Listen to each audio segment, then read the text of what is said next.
Selamat pagi anak-anak kelas 7. Hari ini kita sudah masuk kembali untuk belajar bersama-sama di mata pelajaran IPA. Nah, kita masuk di bab yang ke-11, tingkatan organisasi kehidupan di halaman 243 sampai 260 buku IPA terpadu. Anak-anak silakan buka buku IPA terpadunya terlebih dahulu ya. Nah, pesan dari Mem adalah simak pembelajaran dari awal pertengahan sampai akhir supaya materi dapat tersampaikan dengan baik. Selamat belajar ya anak-anak ya. Yang selanjutnya anak-anak dapat melihat peta konsep dari organisasi kehidupan dari tingkatan yang paling sederhana sampai yang paling kompleks. Anak-anak di situ ada tumbuhan dan hewan, anak-anak bisa baca ya. Yang pertama adalah pengertian sel. Sel merupakan unit terkecil penyusun makhluk hidup. Robert Hooke menemukan pertama kali pada sel gabus pada tumbuhan. Kemudian Matthias dan Thomas menyimpulkan bahwa sel merupakan unit terkecil.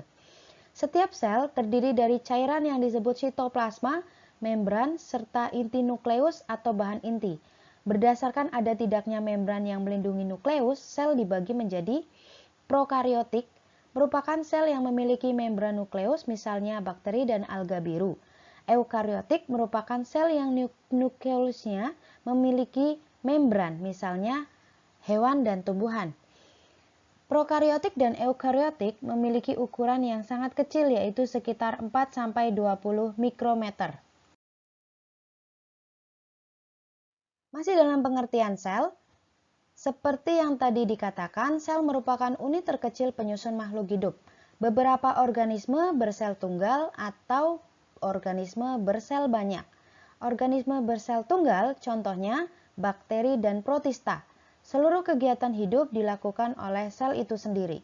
Sedangkan contoh organisme bersel banyak adalah manusia dan tumbuhan. Terjadi pembagian tugas pada sel-sel penyusunnya.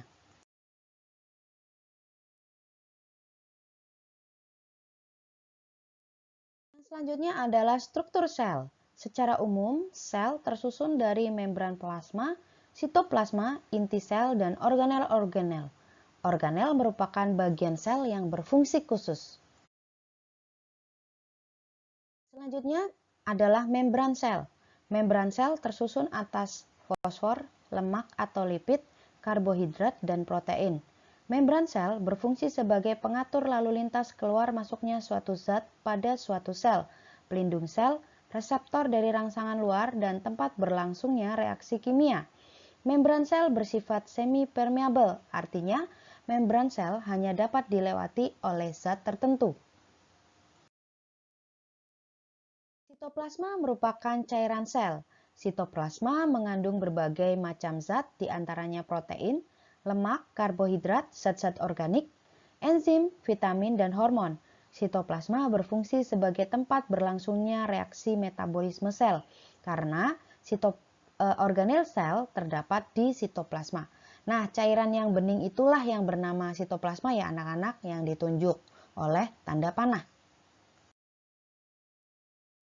Selanjutnya nukleus atau inti sel. Nukleus terdiri atas membran, cairan inti, kromosom, dan anak inti. Cairan inti tersusun atas air, protein, dan mineral. Kromosom merupakan pembawa sifat keturunan yang tersusun atas benang-benang kromatin. Nukleus berperan dalam pembuatan komponen ribosom. Nah, yang selanjutnya adalah organel sel. Nah, organel sel yang pertama kita akan belajar tentang mitokondria. Anak-anak pasti sudah mendengar tentang mitokondria di bab yang sebelumnya. Mitokondria adalah organel bermembran yang berfungsi sebagai tempat terjadinya proses respirasi untuk menghasilkan energi. Semakin aktif suatu sel, semakin banyak mitokondrianya. Selanjutnya adalah ribosom. Ribosom berbentuk butiran-butiran. Ribosom ada yang menempel pada membran retikulum endoplasma dan ada pula yang bebas di sitoplasma. Ribosom berfungsi tempat pembuatan atau sintesis protein. Retikulum endoplasma. Retikulum endoplasma merupakan saluran berliku yang membentang dari inti sel menuju ke sitoplasma. Ada dua tipe retikulum endoplasma, yaitu retikulum endoplasma kasar dan halus. Pada membran RE kasar terdapat ribosom. RE halus tidak ditempeli ribosom.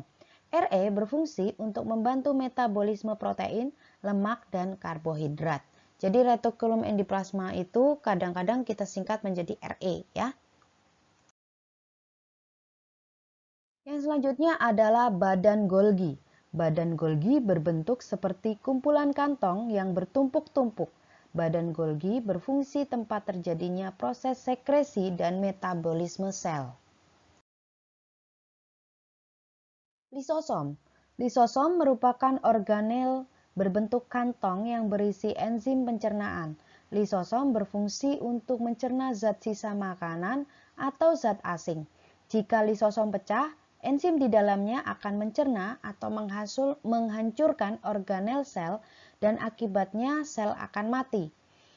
Lisosom hanya terdapat pada sel hewan. Yang selanjutnya adalah sentriol. Sentriol berperan dalam pembelahan sel. Sentriol hanya dimiliki oleh sel hewan.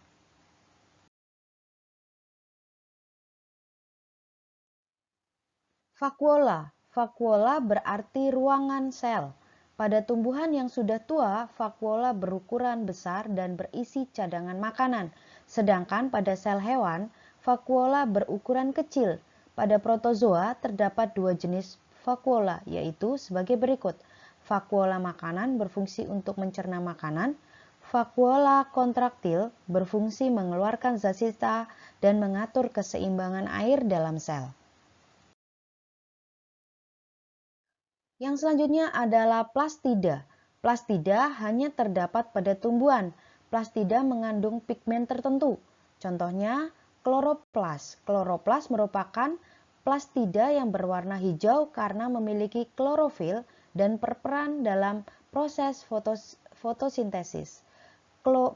Kromoplas berwarna kuning karena memiliki pigmen xanthofil. Leukoplas berfungsi sebagai tempat cadangan makanan. Yang selanjutnya adalah dinding sel. Membran sel tumbuhan dilindungi oleh dinding sel. Selain melindungi sel, dinding sel juga menjaga bentuk sel tumbuhan tidak berubah dan kaku. Anak-anak bisa lihat ini adalah yang tadi kita jelaskan, yaitu organel sel dan fungsi selnya. Nah, apakah ada di tumbuhan atau di hewan?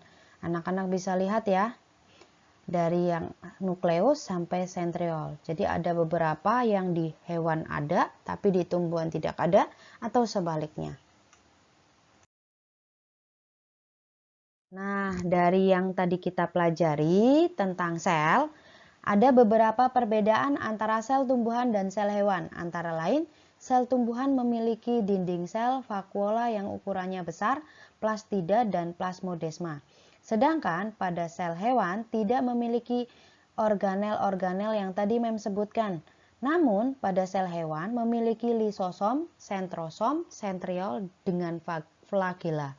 Nah, yang tadi lisosom, sentrosom, sentriol dengan flagella itu hanya dimiliki oleh hewan, sedangkan sel tumbuhan tidak memiliki. Yang selanjutnya adalah jaringan. Jaringan merupakan sekumpulan sel yang sama bentuk dan fungsinya. Oke, setiap jaringan memiliki bentuk dan fungsi yang berbeda-beda.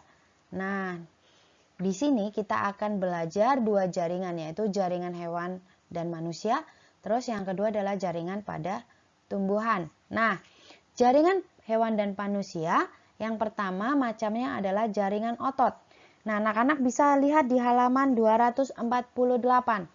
Jaringan otot itu ada otot polos, otot jantung, dan otot lurik. Anak-anak bisa lihat di situ perbedaan antara otot lurik, otot jantung, dan otot polos. Ya, otot polos itu sifat gerakannya tidak sadar, biasanya dia ada di organ pencernaan. Sedangkan otot jantung berada di jantung. Nah, otot lurik dia biasanya karena sifat gerakannya sadar, dia berada di menempel di tulang ya, yang menggerakkan kaki dan tangan kita. Oke, yang selanjutnya adalah jaringan epitelium. Jaringan epitelium berfungsi sebagai pelindung tubuh atau organ, pelapis saluran kelenjar dan penerima rangsangan. Jaringan penyokong. Jaringan penyokong ini ada jaringan ikat, jaringan tulang rawan, jaringan tulang, jaringan darah, dan jaringan limfa. Sedangkan ada jaringan saraf. Jaringan saraf itu tersusun atas sel-sel atau neutron yang berfungsi menerima dan mengirim rangsangan. Selanjutnya jaringan pada tumbuhan. Jaringan pada tumbuhan ada 5 macam jaringan ya. Jaringan meristem, jaringan yang sifatnya embrionik yang mampu terus-menerus membelah diri tanpa batas. Terdapat pada bagian-bagian tertentu, misalnya ujung batang, ujung akar, dan kambium. Selanjutnya adalah jaringan pelindung. Jaringan pelindung itu biasanya adalah kita sebut epidermis. Epidermis merupakan jaringan paling luar dari tubuh tumbuhan. Jaringan epidermis menutupi seluruh tubuh tumbuhan mulai dari akar, batang, dan daun. Yang selanjutnya, yang nomor 3 adalah jaringan dasar. Jaringan dasar kadang kita sebut sebagai jaringan parenkim karena menjadi tempat bagi jaringan lain. Parenkim berfungsi menyimpan cadangan makanan. Kemudian ada jaringan penguat atau penyokong. Nah, jaringan penguat atau penyokong ini ada 2, yaitu kolenkim dan sklerenkim. Kolenkim merupakan jaringan yang memberi kekuatan yang bersifat sementara pada tumbuhan. Sklerenkim merupakan jaringan penguat yang bersifat permanen. Kemudian ada jaringan pengangkut. Nah, jaringan pengangkut ini ada 2, yaitu silem dan flum. Nah, silem atau pembuluh kayu tersusun atas sel-sel memanjang yang sudah mati. Sel-sel tersebut saling menyambung membentuk suatu pembuluh. Pembuluh inilah yang mengangkut air dan unsur hara dari akar menuju daun. Flum adalah jaringan pembuluh tapis, terdiri atas sel-sel hidup berdinding tipis. Flum berfungsi mengedarkan hasil fotosintesis dari daun ke seluruh tubuh. Jadi anak-anak ingat ya, kalau silem ingat silem adalah air dari akar menuju daun. Air dan unsur hara tentu saja ya. Kalau flum, ingat fotosintesis sama-sama huruf F ya depannya ya. Selanjutnya adalah organ dan sistem organ. Beberapa jaringan terkumpul dan bekerja sama membentuk organ, sedangkan beberapa organ akan membentuk suatu sistem organ. Kita akan masuk di organ hewan dan manusia. Organ pada tubuh hewan dan manusia mempunyai fungsi khusus, misalnya lidah, hidung, telinga, dan mata sebagai organ indera. Nah, organ-organ ini akan bekerja sama membentuk sistem indera pada manusia ataupun hewan. Kemudian ada hidung dan paru-paru sebagai organ pernafasan yang akan bekerja sama menjadi membentuk sistem pernafasan. Nah, di lambung nanti ada anak-anak, yang selanjutnya adalah lambung, usus, dan hati sebagai organ pencernaan. Nah, organ-organ ini akan bekerja sama membentuk sistem pencernaan. Kemudian, pada sistem ekskresi ada organ-organnya adalah ginjal, kulit, hati, dan paru-paru. Nah, anak-anak, ini Mem Elisa berikan contoh gambar organ-organ. Yang pertama adalah ginjal, kemudian lambung, yang selanjutnya adalah hati, terus yang gambar yang terakhir yang paling sebelah kanan adalah paru-paru. Yang selanjutnya adalah pada tumbuhan. Berbeda dengan hewan dan manusia, tumbuhan tidak memiliki sistem organ. Organ dasar pada tumbuhan hanyalah akar, batang, dan daun. Ketika organ tersebut bersama-sama membentuk tubuh tumbuhan dan bersama-sama pula melakukan aktivitas hidupnya. Anak-anak bisa dilihat di situ akar bertugas sebagai alat untuk menunjang berdirinya tubuh tumbuhan pada tempat hidupnya, menyerap unsur hara dan menyimpan cadangan makanan. Batang berfungsi menghubungkan antara akar dengan daun, menegakkan tubuh tumbuhan dan menyimpan cadangan makanan. Kemudian ada daun. Daun memiliki fungsi utama sebagai tempat fotosintesis, penguapan air, dan pertukaran udara. Anak-anak, materi kita sudah usai. Selanjutnya kita akan mengerjakan evaluasi bab 11, pilihan ganda nomor 1 sampai 20. Tulis ABC-nya saja menggunakan huruf kapital. Ya, menggunakan huruf kapital. Anak-anak kerjakan di buku tugas IPA. Jika sudah selesai tugas IPA tersebut, silakan minta tanda tangan papa mama pada buku tugas IPA. Berikan juga tanggalnya ya anak-anak ya. Oke, itu saja tugas IPA hari ini. Anak-anak selamat belajar. Tuhan Yesus memberkati.